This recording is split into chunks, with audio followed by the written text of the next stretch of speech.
Hey guys, welcome to Simply Education. Simply এডুকেশনে আপনাদের সকলকে স্বাগত জানাই। আজকে আমাদের সেশন নীতি আয়োগ নিয়ে। নীতি আয়োগ অর্থাৎ national Institution for Transforming India. বাংলায় এটাকে আমরা বলতে পারি রূপান্তরকারী ভারতের জাতীয় সংস্থা। তো নীতি আয়োগ কী? নীতি আয়োগ হলো ভারত সরকারের একটি নীতিমালা অথবা আপনারা বলতে পারেন থিঙ্ক ট্যাঙ্ক। নীতি অর্থাৎ নীতিমালা অথবা বলতে পারেন আপনারা থিঙ্ক ট্যাঙ্ক।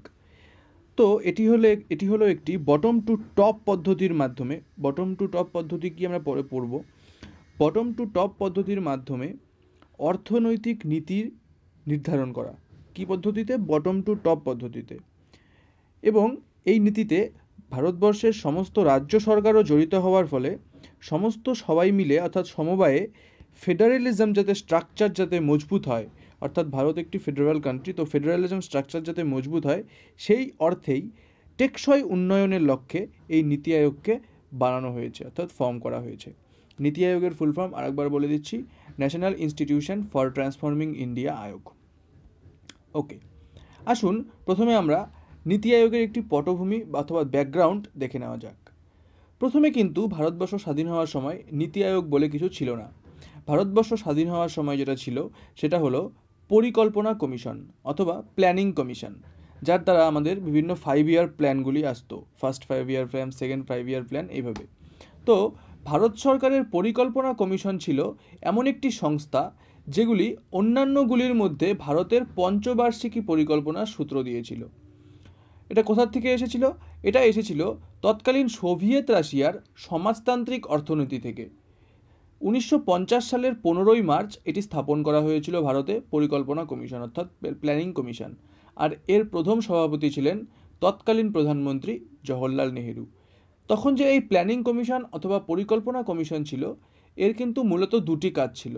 একটি কাজ ছিল আর্থিক খসড়া তৈরি করা, অর্থাৎ মন্ত্রক এবং রাজ্য সরকারগুলিকে কত তহবিল বরাদ্দ করতে হবে, কত টাকা কোথায় যাবে, কে কত টাকা পাবে, সেই কাজটা ছিল কিন্তু প্ল্যানিং কমিশনের।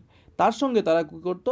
নীতি গঠন করতো, অর্থাৎ কোন টাকা কোন পলিসিতে কোন নীতিতে কতটা খরচ হবে সেটাও ঠিক করে দিত কে? Planning Commission. অর্থাৎ প্ল্যানিং কমিশনের দুটি কাজ ছিল, একটা হচ্ছে আর্থিক খসড়া এবং তারা নীতিও গঠন করতো অর্থাৎ পলিসিও গঠন করতো। এবার পরিকল্পনা কমিশন কেন বিচ্ছেদ হলো? পরিকল্পনা কমিশন বিচ্ছেদ হয়েই কিন্তু আমাদের নীতি আয়োগ তৈরি হয়েছে। পরিকল্পনা কমিশন বিচ্ছেদ হওয়ার পেছনে যে কারণগুলি মূলত বোঝা যায় সেটি হলো, যদিও পরিকল্পনা কমিশন একটি উচ্চাভিলাষী বিকাশের লক্ষ্যে তৈরি করা হয়েছিল। উচ্চাভিলাষী মানে ভারতের ডেভেলপমেন্ট হবে, বিকাশ হবে, সেই অর্থেই বানানো হয়েছিল। কিন্তু এটি সোভিয়েত স্টাইলড হওয়ায় অর্থাৎ আমলাতান্ত্রিক সংস্থা হওয়ায় এটিকে অনেকেই এই আমলাতান্ত্রিক সমাজ বলে অভিহিত করেছিল অর্থাৎ অভিযুক্ত করেছিল, ক্রিটিসিজম করেছিল।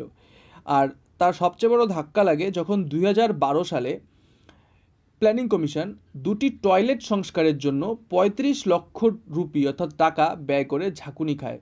অর্থাৎ দুটি টয়লেট সংস্কারের জন্য প্ল্যানিং কমিশন বরাদ্দ করেছিল 35 লক্ষ টাকা। তারপরেও এছাড়াও পরামর্শ দিয়েছিল যে দেশের নাগরিকরা অর্থাৎ আমাদের দেশের নাগরিকরা যারা প্রতিদিন 27 টাকার বেশি আয় করে তারা দরিদ্র নন, এরকম পরামর্শ দিয়েছিল। এরপরেই কিন্তু প্ল্যানিং কমিশন এবং অর্থাৎ পরিকল্পনা কমিশন ধাক্কা খায় এবং তার বিচ্ছেদ দেখা যায়। তো বিচ্ছেদের পর ভারতের যে সংস্থা আসলো বা যেই সংস্থা তৈরি করা হলো সেটা হলো নীতি আয়োগ অর্থাৎ national Institution for Transforming India, অর্থাৎ রূপান্তরকারী ভারতের জাতীয় সংস্থা। ভারত সরকার 1950 সালে শুরু হওয়া পুরনো পরিকল্পনা কমিশনকে 1 জানুয়ারি 2015-তে এনআইটিআই আয়োগ অর্থাৎ এনআইটিআই নীতি আয়োগ নামে একটি নতুন প্রতিষ্ঠান দিয়ে প্রতিস্থাপন করেছে।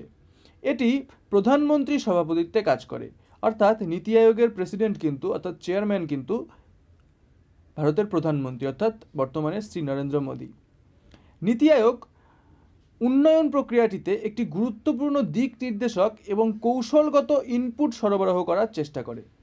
যে কৌশলগত ইনপুট, যেই দিকে যে বেশি স্কিল্ড সেই দিকে তারই বেশি দক্ষতা, সেইভাবে একটা কাজ করার চেষ্টা করে। এবং এটি সমবায় ফেডারালিজমে যোগ দেয়। সমবায় ফেডারালিজম বলতে যে সমস্ত রাজ্যের মুখ্যমন্ত্রীরাও এই নীতি আয়োগের পার্ট, তাই এটি একটি সমবায় অর্থাৎ একসঙ্গে কাজ করার উপরে জোর দেয়। ওকে, তো এবার আমরা দেখে নেব যে নীতি আয়োগের সাথে নতুন কী, অর্থাৎ নীতি আয়োগ যে তৈরি করা হলো এর থেকে আমরা নতুন কী পেলাম।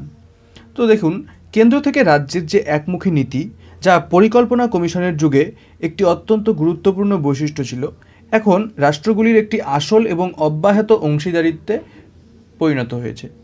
অর্থাৎ যেটা আমরা প্রথমেই বলেছিলাম ভিডিওটির শুরুতে, যে পরিকল্পনা কমিশন কিন্তু টপ টু বটম নীতিতে কাজ করত। টপ টু বটম নীতি কি, যে যারা টপ র্যাঙ্কিংয়ে বসে আছে পরিকল্পনা কমিশনের, অর্থাৎ যারা মেম্বার, পরিকল্পনা প্ল্যানিং কমিশনের যারা মেম্বার, তারা একটি পলিসি বা খসড়া তৈরি করত এবং সেটাকেই পাবলিক, জেনারেল পাবলিক অর্থাৎ জনসাধারণের উপরে প্রয়োগ করত, ইমপ্লিমেন্ট করত। তো এটা ছিল যে টপে একটা সিদ্ধান্ত নেওয়া হবে এবং সেটাকে ধীরে ধীরে ধীরে ধীরে ডিসেন্ট্রালাইজ করে জনসাধারণের উপরে ইমপ্লিমেন্ট করা হবে। কিন্তু নীতি আয়োগে কিন্তু ব্যাপারটা এরকম না। নীতি আয়োগের পদ্ধতিটা হচ্ছে বটম টু টপ পলিসি, অর্থাৎ বটম অর্থাৎ জনসাধারণের আওয়াজ, জনসাধারণের কথা, জনসাধারণের দরকার, সেটা নীতি আয়োগে পৌঁছাবে। কিভাবে পৌঁছাবে? নীতি আয়োগে পৌঁছাবে তার কারণ হচ্ছে ভারতের সমস্ত রাজ্যের মুখ্যমন্ত্রী এবং সমস্ত ইউনিয়ন টেরিটরি অর্থাৎ কেন্দ্রশাসিত অঞ্চলের যে লেফটেন্যান্ট গভর্নর আছে, এলটি, তারা কিন্তু নীতি আয়োগের পার্ট।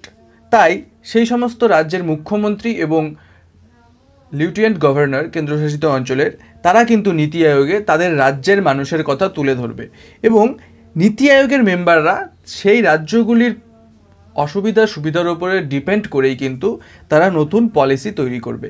তো সেই জন্য সেই থেকে দেখা যাচ্ছে যে নীতি আয়োগ কিন্তু বটম টু টপ পলিসির উপরে কাজ করে, অর্থাৎ পদ্ধতিতে কাজ করে। আর প্ল্যানিং কমিশন কী করতো? টপ টু বটমে কাজ করতো, অর্থাৎ তারা টপে একটা ডিসিশন নিত এবং সেটাকে ইমপ্লিমেন্ট করতো বটমে। নীতি আয়োগ অর্থাৎ এ থিঙ্ক ট্যাঙ্ক। নীতি আয়োগ জাতীয় আন্তর্জাতিক বিশেষজ্ঞদের থেকেও পরামর্শ নেয় এবং সহযোগী সম্প্রদায়ের মাধ্যমে একটি জ্ঞান উদ্ভাবন এবং উদ্যোক্তা সহায়তা ব্যবস্থা তৈরি করে। এবার আমরা দেখে নেব যে নীতি আয়োগের মেম্বার কারা কারা। কম্পোজিশন অফ নীতি আয়োগ। নীতি আয়োগে একজন প্রাইম মিনিস্টার অর্থাৎ তিনি চেয়ারম্যান, তার সঙ্গে থাকে একজন ভাইস চেয়ারম্যান, তার সঙ্গে থাকে চিফ এক্সিকিউটিভ অফিসার অর্থাৎ সিইও, তার সঙ্গে থাকে governing council member, full time and part time members, regional council members, 4 x officio members, এখানে 4 জন ক্যাবিনেটের মন্ত্রী থাকে যাদের এক্স অফিসিও মেম্বার হিসেবে ধরা হয়, স্পেশাল ইনভাইটিস থাকে। তো এই যে বর্তমান যে নীতি আয়োগ আছে 2020 সালের, সেখানে কোন কোন মেম্বার আছে আসুন এটা আমি আপনাদের নীতি আয়োগের বর্তমান ওয়েবসাইটে গিয়েই দেখিয়ে নিচ্ছি।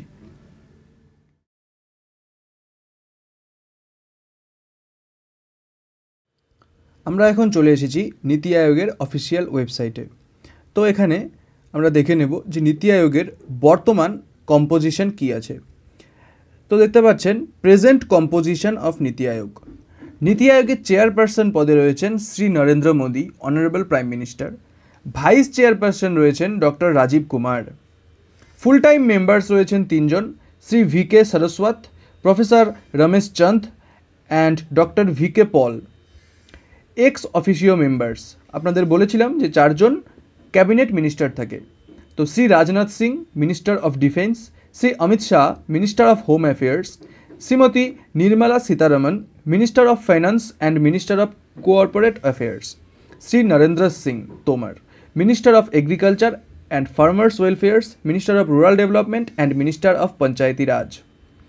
স্পেশাল ইনভাইটিসের মধ্যে রয়েছে Shri Nitin Jairam Gadkari, minister of road transport and highways, minister of micro small and medium enterprises, Shri Thawarchand Gehlot, minister of social justice and empowerment, Shri Piyush Goyal, minister of railways and minister of commerce and industry, Shri Rao Inderjit Singh, minister of state independent charge of the Ministry of Statistics and Program Implementation and Minister of State of Ministry of Planning.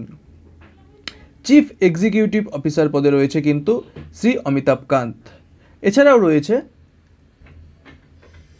বিভিন্ন region, বিভিন্ন রাজ্যের প্রত্যেকটি এবং প্রত্যেকটি কেন্দ্রশাসিত অঞ্চল এবং প্রত্যেকটি রাজ্যের মুখ্যমন্ত্রী এবং সো আমরা আবারও চলে এসেছি নীতি আয়োগের অফিসিয়াল ওয়েবসাইটে।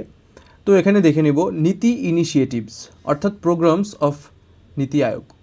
দেখতে পাচ্ছেন পোষণ অভিযান, এটি একটি নীতি আয়োগের ইনিশিয়েটিভ আর পলিসি। তারপর দেখতে পাচ্ছেন সোশ্যাল সেক্টর ইন্ডাইসেস, এটিও একটি নীতি আয়োগের প্রোগ্রাম। অটল ইনোভেশন মিশন, এটিও একটি নীতি আয়োগের programme. Voluntary national review at the united nations high level political forum on sustainable development, তার মানে নীতি আয়োগ সাস্টেইনেবল ডেভেলপমেন্টের উপরেও কাজ করছে। এসডিজি ইন্ডেক্স নীতি আয়োগ বের করছে। অটল কমিউনিটি ইনোভেশন সেন্টার নীতি আয়োগ অ্যাড করেছে। এনআইটিআই লেকচার সিরিজ নীতি বের করেছে। অ্যাসপিরেশনাল ডিস্ট্রিক্ট প্রোগ্রাম, যার দ্বারা নীতি আয়োগ ভারতবর্ষের উন্নত ডিস্ট্রিক্টগুলিকে র্যাঙ্ক করেছে যে কোন ডিস্ট্রিক্ট কত উন্নত।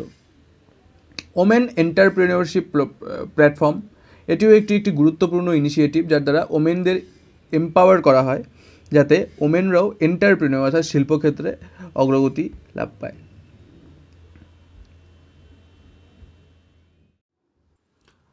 তবে এবার আমরা দেখে নেব যে নীতি আয়োগ এবং পরিকল্পনা কমিশনের মধ্যে মূল পার্থক্যগুলি কী হলো।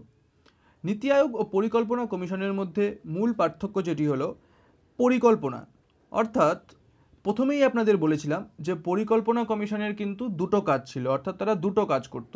একটা হলো তারা প্ল্যানিং করতো, অর্থাৎ থিঙ্ক ট্যাঙ্ক ছিল, থিঙ্ক ট্যাঙ্ক হিসেবে তো কাজ করতোই, কিন্তু তার সঙ্গে কিন্তু পরিকল্পনা কমিশন আরেকটি কাজ করতো, যেটি হলো আর্থিক খসড়া তৈরি করতো, যে কোন খাতে কত টাকা খরচা হবে বা কোন পলিসি ইমপ্লিমেন্ট করতে কত টাকা লাগে, সেটা কিন্তু পরিকল্পনা কমিশনের কাজ ছিল। কিন্তু নীতি আয়োগ কিন্তু এখানে কোনো আর্থিক খসড়ার ওপরে কাজ করে না। নীতি আয়োগ পুরোপুরিভাবে শুধুমাত্র প্ল্যানিং অর্থাৎ থিঙ্কিং এর ওপরেই কাজ করে, তাই এর নাম রাখা হয়েছে নীতি। নীতি আয়োগ বিশ্বায়নের সাথে একীভূত বাজার অর্থনীতিতে জাতীয় উন্নয়ন কৌশল তৈরি করে এবং বটম টু টপ পদ্ধতিতে কাজ করে, আর পরিকল্পনা কমিশন টপ টু বটম পদ্ধতিতে কাজ করত। আচ্ছা, পরিকল্পনা কমিশন উপচেয়ারপারসন একজন সদস্য সচিব এবং পুরো সময়ের সদস্য ছিলেন হেড সচিবালয়। আর নীতি আয়োগে কিন্তু পুরো সময়ের সদস্য বলতে কেউ নেই, যখন যেই গভর্নমেন্ট থাকবে সেই গভর্নমেন্টের ওপরে দায়িত্ব থাকবে যে তারা কার ওপরে সেই নীতি আয়োগ গঠনের, অর্থাৎ যে বিভিন্ন প্রজেক্ট তার দায়িত্ব কে কখন কাকে দিতে হবে। নীতি আয়োগে কিন্তু তাও সমালোচনা রয়েছে, ক্রিটিসিজম। যেমন পরিকল্পনা কমিশনের মতো এটিও একটি আসাংবিধানিক সংস্থা যা সংসদের কাছে দায়বদ্ধ নেই। পরিকল্পনা কমিশনেরও কিন্তু আমাদের ভারতবর্ষের কনস্টিটিউশনে অর্থাৎ সংবিধানে কোনো উল্লেখ নেই, সেইভাবে নীতি আয়োগেরও কোনো উল্লেখ নেই। তাই অনেকেই মনে করেন যে তাহলে চেঞ্জ করার দরকারটাই বা কী ছিল। আবার বলা হয় যে রাজ্যগুলির পরামর্শ ছাড়াই কিন্তু পরিকল্পনা কমিশন বাতিল করা হয়েছিল এবং নীতি আয়োগ তৈরি করা হয়েছিল। রাজ্যগুলির পরামর্শ নেওয়া অত্যন্ত দরকার ছিল। ইউনিয়ন টেরিটরিগুলিকে কিন্তু প্রধানমন্ত্রী দ্বারা নয়, লেফটেন্যান্ট গভর্নমেন্ট দ্বারা প্রতিনিধিত্ব করা হয়। এটি কিন্তু ফেডারেলিজম নীতিবিরোধী। অর্থাৎ ফেডারেলিজমের নীতিতে বলা হয়েছে যে ইউনিয়ন টেরিটরিগুলিকে নেতৃত্বাধীন কে করবে, প্রধানমন্ত্রী করবে, কিন্তু এখানে কিন্তু নীতি আয়োগে কিন্তু ইউনিয়ন টেরিটরিগুলিকে আমি আগেও বলেছি যে লেফটেন্যান্ট গভর্নররাই প্রতিনিধিত্ব করেন। আর কল্যাণ প্রকল্পের যে তহবিল বরাদ্দ করা হয় তাতে ক্ষতিগ্রস্ত হতে পারে, যেহেতু নীতি আয়োগ কোন খাতে কত টাকা খরচ করা হবে সেটা বরাদ্দ করেন না, যেটা পরিকল্পনা কমিশন করত। যেমন উদাহরণস্বরূপ বলা যায় এবারে লিঙ্গ বাজেটে 20% হ্রাস হয়েছে। যাই হোক, তবে নীতি আয়োগ কেন্দ্রীয় সরকার এবং রাজ্য সরকার মন্ত্রণালয়ের সাথে ঘনিষ্ঠ সহযোগিতা, পরামর্শ এবং সমন্বয় করে কাজ করবে, এটি আশা করা যায়, যেহেতু নীতি আয়োগে প্রত্যেকটি রাজ্য সরকারের মুখ্যমন্ত্রীদের জায়গা হয়েছে। এবং নীতি আয়োগ সুশাসন, সমালোচনামূলক প্রয়োজনীয়তার সুবিধার্থে দেশকে শক্তিশালী করার চেষ্টা করবে, যা জনকেন্দ্রিক, অংশগ্রহণমূলক, সহযোগী, স্বচ্ছ একটি নীতি চালিত করবে। একটি বিতরণযোগ্যতা এবং ফলাফলগুলিতে ফোকাস করে উন্নয়ন প্রক্রিয়াটিতে গুরুত্বপূর্ণ দিক নির্দেশক হিসেবে কাজ করবে, অর্থাৎ এটি উন্নয়নের জন্য নতুন চিন্তা ধারণার ইনকিউবেটর হিসেবে কাজ করবে। এটাই আমরা নীতি আয়োগের থেকে আশা করতে পারি।